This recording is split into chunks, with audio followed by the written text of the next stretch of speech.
it's a real privilege to be asked to give a talk about the London Wreck project.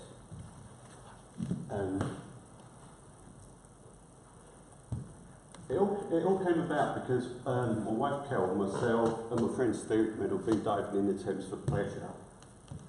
And a chance meeting at an airport departure gate with Professor Nigel Nady, and we was chatting about the Thames estuary and my love of maritime archaeology.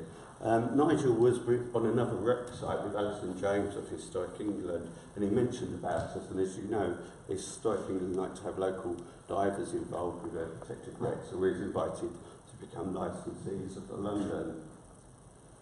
Who could resist becoming a licensee of such a magnificent looking ship like this?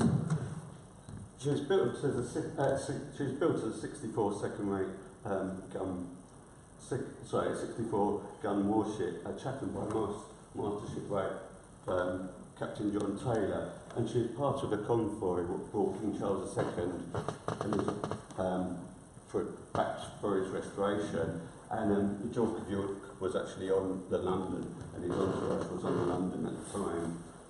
In 1664, she was a flagship for Admiral Edward Montague, Earl of Sandwich, and she actually then accidentally blew up in 1665. She was coming out of Chatham to go up to the Hope to receive the captain. She was rediscovered in 2008 part of the Gateway, as the London Gateway project, and designated under the protection of Wreck Act 1973. She's the last surviving Cromwellian warship that was built under the 1654 shipbuilding programme. The Naseby was a sister ship, which later became renamed the Royal Charles, so you can see what important pedigree she comes from. She's mentioned in Samuel Pape's diary, the explosion, and where this ship is, where the wreck is located, it's right on the edge of the main shipping channel. In fact, the wreck actually lies between our anchor dive boat and this inbound ship.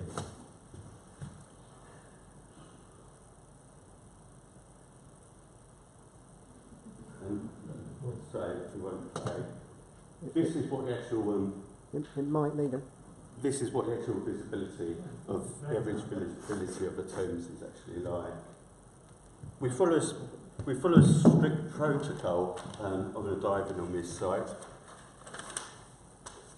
and we need a special permit from the Port of London. We can't thank the Port of London enough because the kind cooperation they provide in slowing the actual ships down for us. What is the actual ship like? Shipwreck's like? Well, it was actually portrayed like this in the media, but in fact it's nothing like it. In fact, the site is in two parts. You've got site 1 and site 2. Not taking anything away from Wessex Archaeology, but with the limited contractual time they have and the tidal history, reading their report, they wasn't really too sure of what actually remains of the London, so I thought this is an ideal project to actually start investigating the site and working out what's actually is left of it. On the very first dive, we landed straight on top of iron cannons, and this was a real surprise to the archaeologists at the time because she was only recorded to have bronze ordnance. So Alice and James asked me if I could take a photograph of these cannons, but I went one better, and I'd already started to produce a site plan of the site. So my licence was upgraded to a survey licence. After a whole year of diving site 1 and getting to know before we dive on site 2, and just to throw a spanner in the works, we have another post 1838 we have to land alongside the London. Placing survey takes on the site along with baselines, this would help to record what's left of London. Giving Carol a tour of the site, what we did notice is that this site is a lot more artefact richer than Site 1. and artefacts were just lying on the surface. We come across shoes, human remains. Steve found a lovely musket butt. On the next dive, all these artefacts have been washed away. I did mention to Alison that, you know, it's crazy. Why should we be the ones only seeing these things? Surely they should be recovered to study and for everyone to look at them. This was no surprise at the time about the artefacts washing away, because there's a lot of dredging work. There's this picture of me coming up from a dive, and we suddenly wondered why the visibility actually went to nothing, because this dredging was working right nearby. Alison came back to us and said some really great news that Historic England had actually offered to conserve our finds if we could find a receiving museum for our finds. We did ask, it would be nice if our finds could stay local. It saved me a lot of travelling if I wanted to go and study the finds. So a surface recovery licence was then granted, and Wessex Archaeology was funded by Historic England to produce the London Recording Protocol. This gives us guidance of how we're going to how to handle the finds, how to record them. But this came in hand with our NAS training. Archaeology to me is all about record. Otherwise it's nothing more than salvage. It's no good bringing something up and asking where it comes from. Great times they were, because we was offered a backroom tour of the Mary Rose Museum. Also went out to the Vase, and the Vase had been a contemporary ship to London. Going in the Vase inside, you could actually start seeing what I'm seeing on the London. So there's Carol recording the human remain before it's recovered. We're recovering many great artefacts, really pristine things, intriguing finds, personal finds. But my main objective, like I said before, is trying to actually work out what was left of the London, and coming across what I believe is galley bricks, decking, just appearing out the sand, and barrels. We've produced, when I said before, recording little parts of wreck, it's like a jigsaw puzzle. All the little smaller bits you can put on a bigger plan, take a step back, and you started to have an idea what's actually left of the wreck. I did ask Alison if we could do a test pit of the site, just to confirm my theory. And she said we can go one better. We can part fund you to be HSC's trained so you can work alongside professional archaeologists.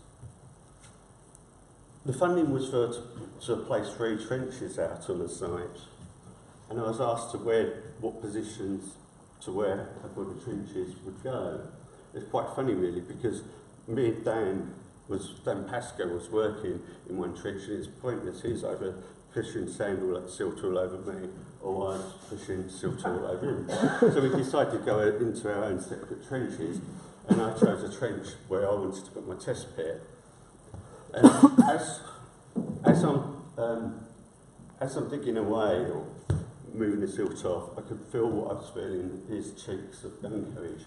I did say to Dan, I felt like a school boy wanted the teacher to check my work. I said, Dan, could you come over into this trench because I think I found a gun sheet. No, Steve, unless you've actually confirmed you found a gun sheet, I'm happy where I am. I can understand why Dan done this, because he found a lovely little candle, and it would be a nice thought that this candle was the reason why the ship exploded. But to the context where it came from, I don't believe that to be the case. Anyway, quickly filming this gun carriage, showed Dan, he said, bloody hell, Ellis has found a gun carriage. He couldn't wait to get in the trench quick enough the next day. Being as rare as hen's teeth, it's decided that the gun carriage was to be recovered. And I must admit, it was a fantastic experience having the gun carriage pulled up. We was all diving from my smaller boat, but they decided to bring in extra money and bigger boat to have the gun carriage excavated. So all this proving where the gun carriage come out, it's actually proved my theory of actually what remains of the wreck regarding Site 1 and Site 2.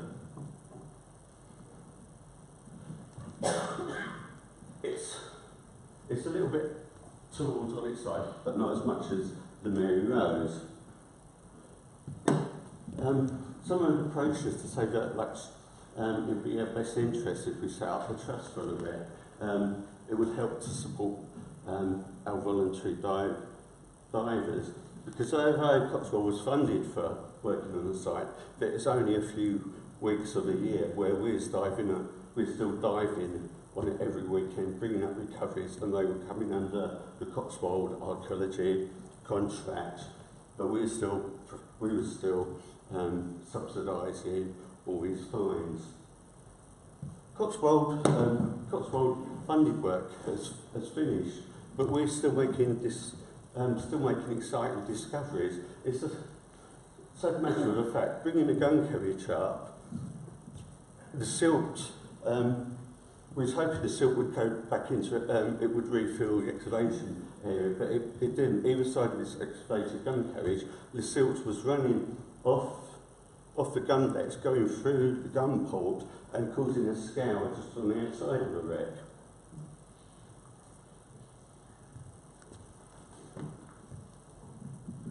I thought to myself, it was one Sunday morning when out on the dive, the visibility was really good, and I thought, I'm really privileged to be here because I'm looking at this gun carriage with all its block and tackle, pristine, all other gunners' implements. I was going along the gun decks, looking out at the gun port, seeing where the other gun carriage that came out from. You've got all these gunners' implements, the hand spikes, ladles.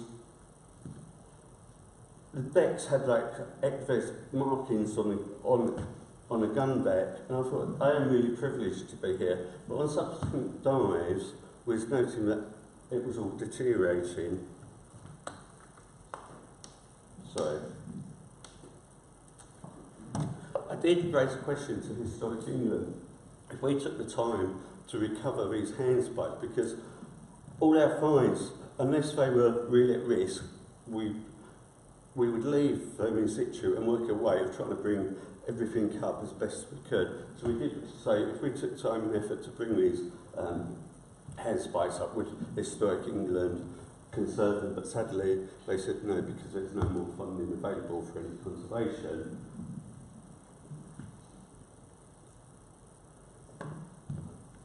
One of the gunner's implements was this cannonball gauge. We've only got an hour to work in. That's the only sort of hour. The hour is the maximum slack water we have with the fierce currents in the Thames. And it was so easier to bring something up to record it rather than trying to record it underwater. I took measurements of this and asked one of our onboard specialists if this is what I think it is, cannonball gauges. He said, yeah, it definitely is, Steve. It matches a 32-pound demi-cannon. And the thing is, right next to this is a cannon lead apron. We know that there's been bronze cannons recovered in the past, or illegally recovered, and being interested in archaeology and detective work, I wanted to match this lead cannon, because this lead cannon apron, because we know that they're fitted to each individual cannon, especially the bronze cannon, that I could try to match what cannon fitted this gun carriage. But we were given permission to raise this artefact, but only if we had the money to conserve it. Luckily, there's just a small amount of money in the trust, so the trust paid for the conservation of this artefact. You just couldn't really leave something like this on out there to be washed away. Over the last 2 years, there's extra shipping coming into the Thames.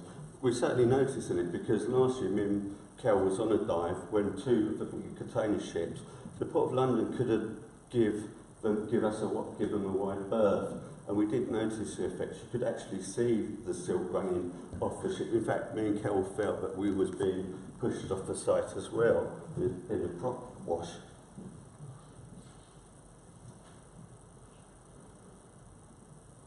So there's no noise, no sound. There should be sound to this, but trust me, it's like Kel's always described it as when a ship passes, it sounds like being under a train. But all we're seeing is always fragmented barrel stays, parts of the ship being mobile across the site, and the next dive they were being lost. We couldn't ask for better support from a nominated archaeologist, Mark B. Edwards. His first reaction is coming out from the dive is, Steve, I'm not bloody jealous of what I've got here. He said, I'm effing jealous. He said, you don't exaggerate, it is as artefact rich as you said, but there's no need for Mark to be jealous because he knows he can come out any time on the site with us. So all we could really do is just monitor and record the site deteriorating. All around these pristine Duncoage's pulley blocks, every dive I went up to them with the archaeology scouts taking images of them with the silt fluctuating, but it was always, the silt was always was dropping on them. There was talk that Cotswold Archaeology was going to come back and do a 2-year, there's funding for a 2-year monitoring project. But to me, what's the point when we're actually seeing the artefacts deteriorating? But we had a meeting with the good people of Historic England, and we showed them our video footage, and they said, yeah, no doubt, you've got a case there, Steve. We're happy for you to carry on, and we'll put something in it to replace, to recover the artefacts.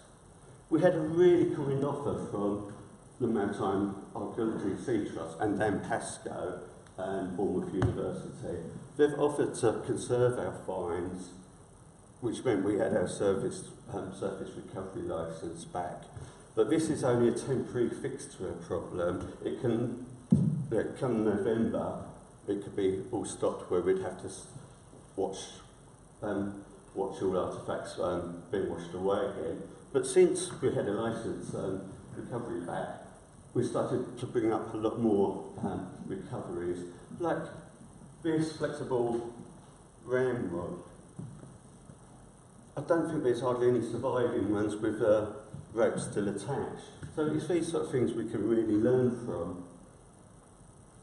And many spin-off projects have been made from our project. We have at the moment Southend Museum's got this wonderful exhibition. I must admit it is absolutely superb. But Mark said to the leader of council, fantastic, you've even got a donation box for the museum. But he said, bearing in mind, all the artefacts in the museum has been brought up by the licensed divers at their own cost. Is there any way you can try to support us? And Mark is in discussions with Southend Museum and Historic England to see if there's any way we can receive any funding. So fingers crossed. Also, the Institute of Historic Research, they had a brilliant project about being human and that people would die on the ship. We had a local artist, Alison Ball. She made 300 pairs of these absolutely fantastic little ceramic shoes. And Alison kindly donated the trust 20% of their sales to help us out with their diving costs. Cotswold Archaeology was funded to do a virtual trail of the site. I say it gives a rough interpretation of the site. I was told, Steve, don't be too concerned, you know, that we know you're a bit of a fussy about it. It won't be as accurate as you'd like it to be. The subfact of the case, there is another wreck, and like I said, the actual wreck's in 2 parts. But it really gives the public a good impression of what the London is like. But me being me, I want to try to produce something what I can actually say, this is a true London. But trying to do site plans on 3D when the site's moving all over the place is actually really hard and frustrating.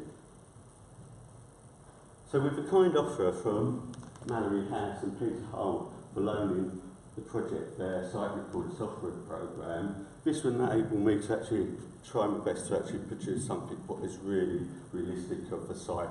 You know, we could do layers of, over a period of time, you could actually see how the wreck is disintegrating.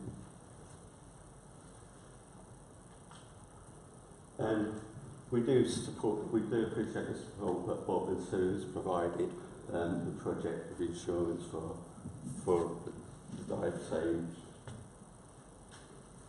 But the Trust is really in need of support to continue its efforts in saving our maritime past. And as I mentioned before, Mark is in discussions to see what we can do to raise some funds for the site. But once again, it would be really nice to have something we could go back to Historic England and say, this to me is true London. Then I feel like I've done my bit on the London, then I can go and do many of the other Thames wrecks, what we know about. I could really have gone on a lot more detail of all the fascinating people we've come across on this fantastic adventure on this site, and all about all my other discoveries, why the reasons why I think how the ship exploded, how she broke up. But perhaps another time I'll be able to come back and give another talk, and perhaps then I might also say that, yeah, I'd do something I really want to be as a professional maritime archaeologist.